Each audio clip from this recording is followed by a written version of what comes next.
Hello students, in this video we are going to start our chapter number 13 nuclei. इस chapter में प्यारे बच्चों हम एटम के न्यूक्लियस को स्टडी करेंगे। तो सबसे पहला क्वेश्चन आपका जो एग्जाम में बनता है वो आपसे यही पूछ लेता है एक short notes, what is nucleus. पहला क्वेश्चन ही आपसे यह बन सकता है कि डिफाइन द टर्म न्यूक्लियस। तो अगर आपसे एग्जाम में शॉर्ट नोट्स पूछ लिया जाए 1 मार्क्स में 2 मार्क्स में कि define the term nucleus, then how you will answer the question. तो देखिए सबसे पहले हम क्या बताएंगे, आप चाहे पॉइंट्स में भी याद कर सकते हैं, ठीक है ना। तो नंबर 1 हम ये कहेंगे, पहली बात, the total positive charge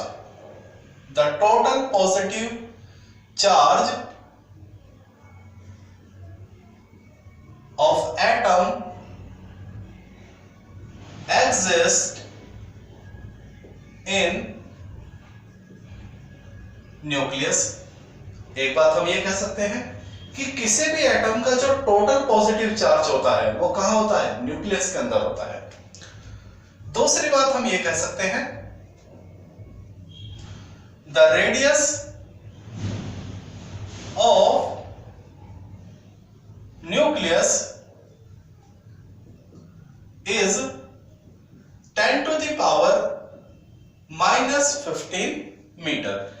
10 की पावर -14 ले या 10 to the power -15 मीटर, एक ही बात है, ठीक है ना। कुछ किताबों में 10 to the power -14 है, कुछ किताबों में 10 to the power -15 है। ओके, चलिए। तो अपनी एनसीईआरटी में 10 to the power -15 मेंशन किया हुआ है, तो हम उसको फॉलो कर लेते हैं, ठीक। चलिए, इसके बाद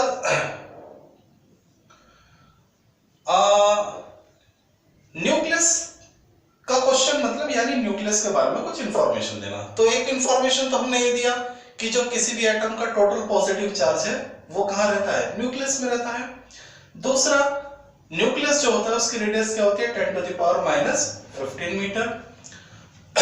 और हम क्या कह सकते हैं, एक बहुत ही बढ़िया बात हम ये बोल सकते हैं, 99.9% मास ऑफ एटम। एटम का जो 99.9% मास है वो तो अकेले न्यूक्लियस में ही होता है। पूरे एटम का मास अगर 100% मान लिया जाए तो 99.9% तो न्यूक्लियस के अंदर होता है। 0.1 इलेक्ट्रॉन की फॉर्म में ऑर्बिट में रिवॉल्व करता रहता है। तो 99% mass of atom exist in nucleus. तो आपसे पूछा जा सकता है कि न्यूक्लियस का मास कितना होता है, तो आप बोलेंगे the mass of nucleus is 99.9% of mass of atom.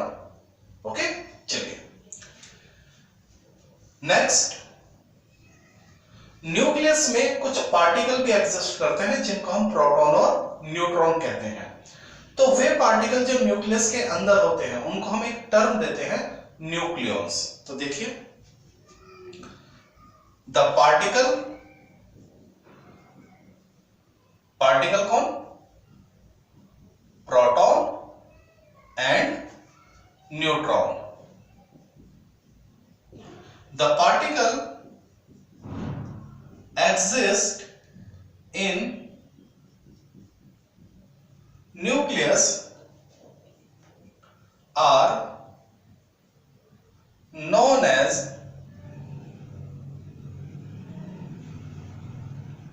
nucleons। तो प्यारे बच्चों, अगर आपसे एग्जाम में क्वेश्चन बन जाए कि शॉर्ट नोट्स में या तो 1 मार्क्स में या 2 मार्क्स में, इससे ज्यादा कोई क्वेश्चन है नहीं कि भाई न्यूक्लियस के बारे में कुछ बताइए, तो कम से कम ये 4 इंफॉर्मेशन तो आपको पता होनी चाहिए। और ये इनमें से कोई भी इंफॉर्मेशन आपसे 1 मार्क्स में अलग से भी पूछ ली जा सकती है, ठीक है। चलिए, इसके बाद नेक्स्ट क्वेश्चन जो आपका बनता है, वीडियो को पॉज करके लिख लीजिए, ठीक है, न्यूक्लियस के बारे में। होप ये आपने लिख लिया होगा। नेक्स्ट क्वेश्चन जो आपका एग्जाम में बनता है, जो हमें पता होना चाहिए,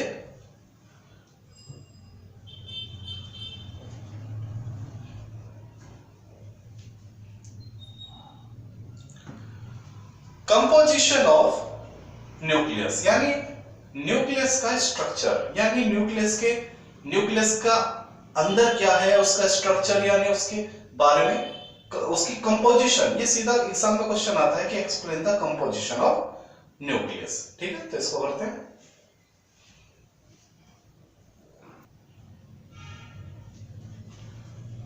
okay students, our next topic is composition of nucleus.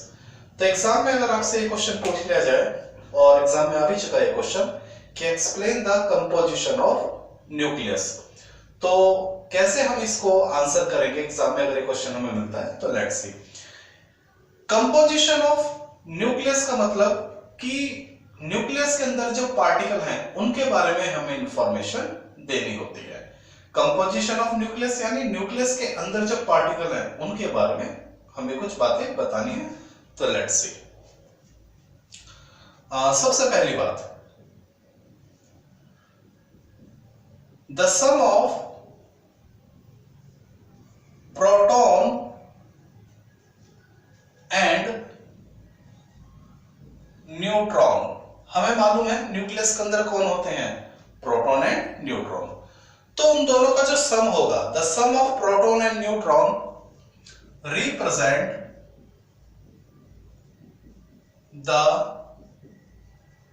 Atomic mass. पहली बात क्या है कंपोजिशन के बारे में, कि न्यूक्लियस के अंदर जो प्रोटॉन और न्यूट्रॉन होते हैं उनका जो सम होता है वो एटॉमिक मास को रिप्रेजेंट करता है। यानी atomic mass is equal to number of proton plus number of neutron. Atomic mass को किससे रिप्रेजेंट करते हैं, ए से, number of proton plus number of neutron. तो ये है फर्स्ट इंफॉर्मेशन न्यूक्लियस के कंपोजिशन के बारे में। ठीक है, दूसरी बात आप क्या बताएंगे एग्जामिनर को, the number of proton, the number of proton represent the atomic number. जो प्रोटॉन के नंबर होते हैं, अमाउंट ऑफ प्रोटॉन, वो एटॉमिक नंबर को क्या करते हैं, रिप्रेजेंट करते हैं, एटॉमिक नंबर Z। तो यानी atomic number is equal to number of proton, यानी Z is equal to number of proton. ये हमारी second information regarding the composition of nucleus. ठीक है, चलिए आगे बढ़ते हैं। नंबर 3, वी हैव, देखिए हमारे पास एक इंफॉर्मेशन है, ये हमारे पास है A is equal to number of proton plus number of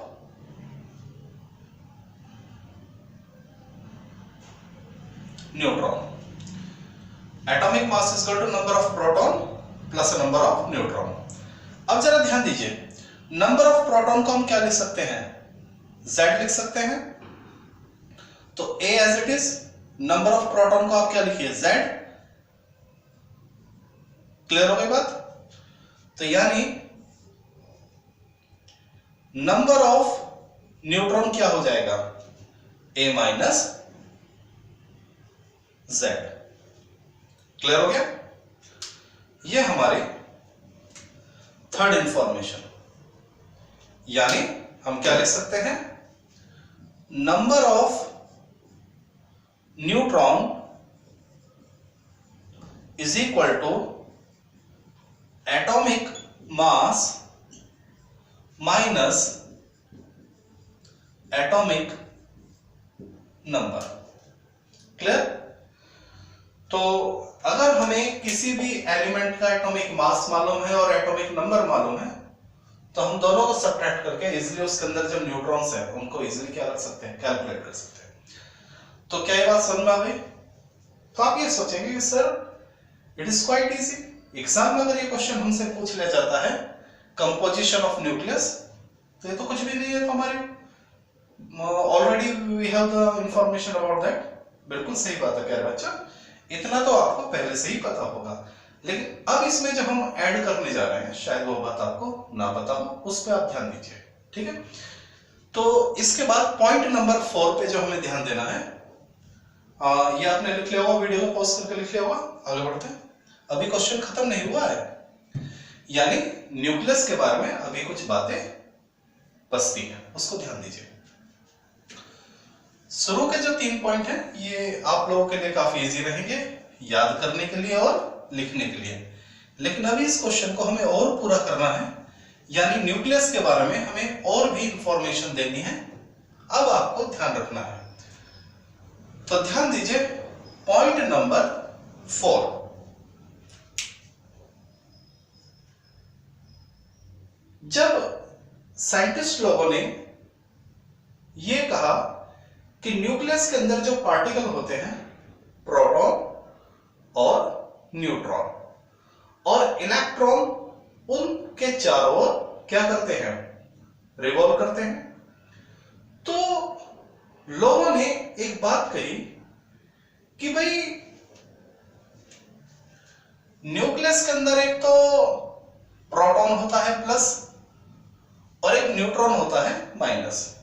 ये बात साइंटिस्ट लोगों ने लोगों को बताई, और बाहर जो इलेक्ट्रॉन है वो क्या कर रहा है, रिवॉल्व कर रहा है। तो किसी ने कहा कि भाई ये प्लस और ये तो न्यूट्रल है, ये माइनस और ये प्लस, तो ये एक दूसरे को अट्रैक्ट क्यों नहीं करते हैं? ये जो बाहर इलेक्ट्रॉन घूम रहे हैं और ये जो अंदर प्रोटॉन है, ये एक दूसरे को अट्रैक्ट क्यों नहीं करते हैं?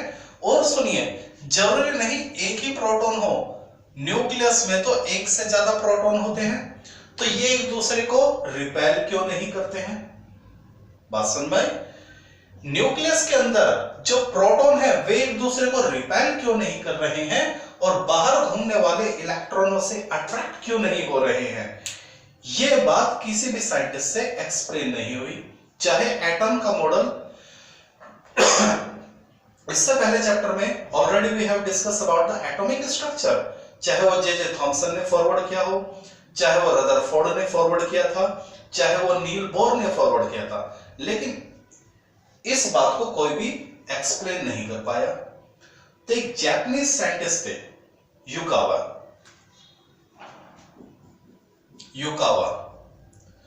जापानीज साइंटिस्ट थे, उन्होंने इस मिस्ट्री को क्या किया, सॉल्व किया। उन्होंने बताया कि न्यूक्लियस के अंदर जो प्रोटॉन को रिपेल क्यों नहीं करता है और न्यूक्लियस के प्रोटॉन इलेक्ट्रॉन से अट्रैक्ट क्यों नहीं होते हैं। तो उन्होंने क्या कहा, बहुत ही मजेदार बात युकावा ने कही, और जो भी बात उन्होंने कही उस बात के लिए उनको नोबेल प्राइज भी मिला था।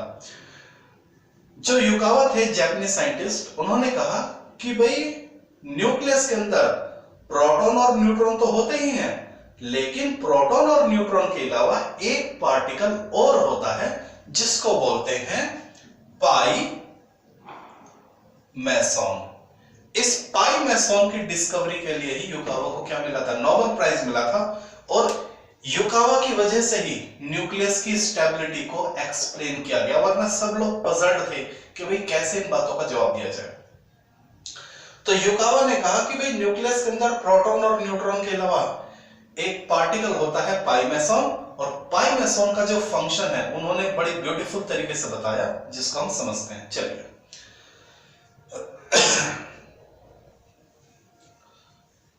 तो now we are going to the next point about the composition of nucleus.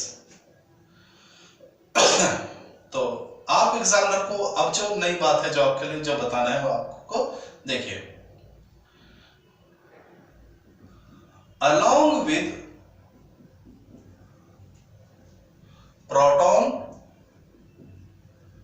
and neutron, proton और न्यूट्रॉन के साथ, along with proton and neutron,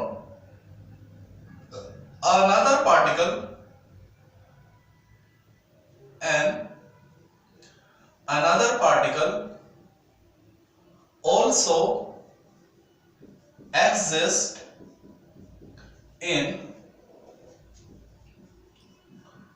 nucleus known as pi meson. Pi meson discovered by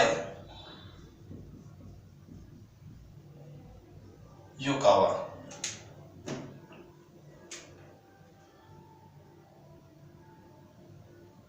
ठीक है, nucleus के अंदर proton और neutron के अलावा along with proton and neutron and another particle also exist in nucleus known as pi meson, और उसको किसने डिस्कवर किया था? युकावा ने। क्लियर हो गया? युकावा ने क्या बताया? युकावा ने कहा there are 3 type of pi meson। Yukawa ने कहा कि 3 तरह के पाई मेसोन होते हैं। कैसे? देखिए, सबसे पहला होता है पॉजिटिव पाई मेसोन। पहला क्या होता है? पॉजिटिव पाई मेसोन। दूसरा होता है नेगेटिव पाई मेसोन, और तीसरा होता है न्यूट्रल पाई मेसोन। युकावा ने कहा कि न्यूक्लियस के अंदर प्रोटॉन और न्यूट्रॉन के अलावा एक पार्टिकल और होता है पाई मेसोन, और वो भी 3 तरह से, पॉजिटिव पाई मेसोन, नेगेटिव पाई मेसोन और न्यूट्रल पाई मेसोन। ठीक है, अब इन तीनों का काम क्या है इसको जरा समझिए।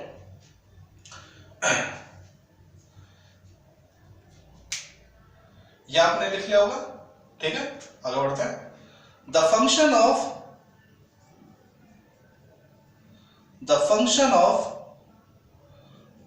पाई मेसोन पार्टिकल इज फॉलोइंग। इन तीनों का फंक्शन क्या है वो जरा आप समझिए। सबसे पहले यहां से, इसके बाद यहां से स्टार्ट कर रहा हूं मैं। तो पहला फंक्शन क्या है कि जो न्यूट्रल पाई है, न्यूट्रल पाई मेसोन, ये स्प्लिट हो जाता है पाई प्लस और पाई माइनस में। क्या बात समझ में आ गई? ओके। दूसरा फंक्शन, ये जो पाई प्लस है ये जाके मिलता है न्यूट्रॉन से। जो पाई प्लस है वो किससे कंबाइन करेगा? न्यूट्रॉन से, और कन्वर्ट हो जाता है किसमें? प्रोटॉन में। समझ में आता भाई? न्यूक्लियस के अंदर जो न्यूट्रॉन है वो किससे कंबाइन करेगा? पाई प्लस से, और एकदम किसमें बदल जाता है? प्रोटॉन में। प्लस प्लस 0 प्लस, और प्लस किसमें होता है? प्रोटॉन में। तीसरा फंक्शन, ये जो पाई माइनस है, ये जो पाई माइनस है ये जाके मिलता है प्रोटॉन से, ये जो पाई माइनस है, और कन्वर्ट हो जाता है किसमें? न्यूट्रॉन में। तो इस तरीके से युकावा ने बताया कि न्यूक्लियस के अंदर जो पाई मैसोन होता है ये क्या करता रहता है, प्रोटॉन को न्यूट्रॉन में और न्यूट्रॉन को प्रोटॉन में कंटिन्यूअसली चेंज करता रहता है, और प्रोटॉन को टाइम ही नहीं मिल पाता दूसरे प्रोटॉन को रिपेल करने के लिए और बाहर रिवॉल्व कर रहे इलेक्ट्रॉनों से अट्रैक्ट होने के लिए। ये प्रोसेस नॉन स्टॉप चलता रहता है कंटिन्यूअसली। तो इस तरीके से युकावा ने न्यूक्लियस की स्टेबिलिटी को क्या किया, एक्सप्लेन किया। तो these pi meson convert continuously proton into neutron and neutron into proton। तो ये जो पाई मैसोन है ये लगातार प्रोटॉन को न्यूट्रॉन में और न्यूट्रॉन को प्रोटॉन में क्या करते रहते हैं, कन्वर्ट करते रहते हैं। In this way stability of nucleus explain. ठीक है, इस तरह से न्यूक्लियस की स्टेबिलिटी को क्या किया गया, एक्सप्लेन किया गया।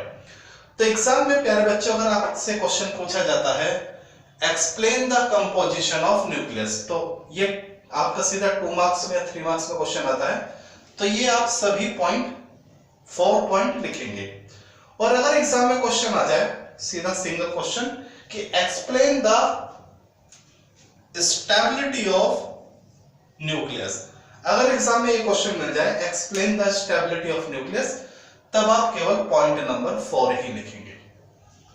समझ में आ गया? चलिए अब बढ़ते हैं नेक्स्ट पॉइंट की तरफ।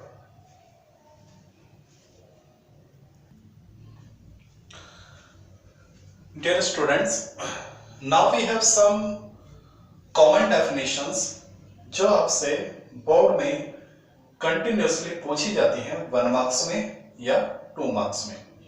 तो लेट्स सी। सबसे पहले आइसोटॉप्स क्या होते हैं, ये आपसे बोर्ड में पूछा जाता है। फिजिक्स के पेपर में ये तीनों टॉपिक बहुत ही कॉमन है जो 1 मार्क्स में या 2 मार्क्स में जिनके ऊपर आपका क्वेश्चन आ जाता है। तो आइसोटॉप्स क्या होते हैं? These are the atom which have same atomic number but different atomic mass. ऐसे एटम जिनके एटॉमिक नंबर सेम होते हैं लेकिन एटॉमिक मास क्या होते हैं, डिफरेंट होते हैं। जैसे हाइड्रोजन के 3 आइसोटॉप्स होते हैं, 1h1, 1h2, 1h3। तो तीनों का एटॉमिक नंबर सेम है 1, 1, 1, लेकिन एटॉमिक मास क्या है 1, 2, 3। तो ये तीनों क्या कहलाएंगे, एक दूसरे के आइसोटॉप्स। इसी तरह से कार्बन के 4 आइसोटॉप्स होते हैं, 6C10, 6C11, 6C12, 6C14। तो अगर हम देखें तो इन चारों का एटॉमिक नंबर क्या है, सेम, लेकिन एटॉमिक मास क्या है, डिफरेंट है। तो या तो एग्जाम में कई बार आपसे क्वेश्चन आ जाता है कि what do you mean by isotopes, और या फिर कई बार क्वेश्चन ये आ जाता है कि डेफिनेशन नहीं पूछता है, सीधा क्वेश्चन ये आता है कि give any 2 example of isotopes. Example पूछ लेते हैं, ठीक है। तो एग्जांपल आप जरूर याद रखें। इसके बाद आइसोबार, ये भी आपसे पूछा जाता है। These are the atom which have same atomic mass but different atomic number। ऐसे एटम जिनके एटॉमिक मास तो सेम हो लेकिन एटॉमिक नंबर क्या हो, डिफरेंट, तो ऐसे एटम एक दूसरे के आइसोबार कहलाते हैं। फॉर एग्जाम्पल अगर हम देखें 1h3 और 2he3 को, तो इनके जो एटॉमिक नंबर हैं वो डिफरेंट है लेकिन एटॉमिक मास क्या है, सेम। इसी तरह से 3Li7 एंड 4Be7, तो इनके एटॉमिक नंबर डिफरेंट है लेकिन एटॉमिक मास क्या है, सेम। तो ये एक दूसरे के क्या हो जाते हैं, आइसोबार। बोर्ड में इस तरह से क्वेश्चन आता है। कई बार तो बहुत इजी क्वेश्चन पूछ लेता है कि भाई define the term isotopes and isobar, और कई बार क्वेश्चन आता है कि डेफिनेशन नहीं पूछते, सीधा कहते हैं give one example of isotopes and isobar.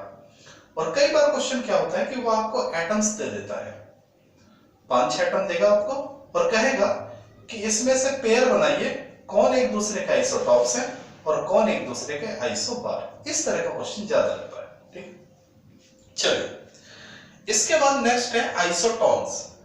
Isotone क्या होते हैं? These are the atoms which have equal number of neutron. ऐसे एटम जिनके अंदर नंबर ऑफ न्यूट्रॉन क्या होते हैं? सेम होते हैं। जैसे 4Be9 5B10। तो इसमें अगर आप ये देखेंगे Be के लिए, तो नंबर ऑफ न्यूट्रॉन का फॉर्मूला हमने क्या पढ़ा? Atomic mass minus atomic number. जब हमने कंपोजिशन ऑफ न्यूक्लियस पढ़ा था तो उसका पॉइंट नंबर 3।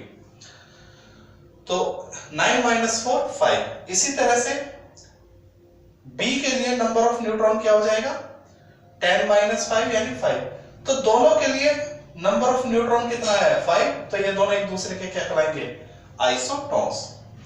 तो टॉपिक बहुत ही इजी है, लेकिन जितने इजी हैं उतने ही ज्यादा इंपॉर्टेंट है, और इनमें से आपका 1 मार्क्स या 2 मार्क्स का क्वेश्चन जरूर आ जाता है। ठीक है, तो इनको आप जरूर याद कीजिए। तो इस वीडियो में इतना ही, बाकी इन द नेक्स्ट वीडियो।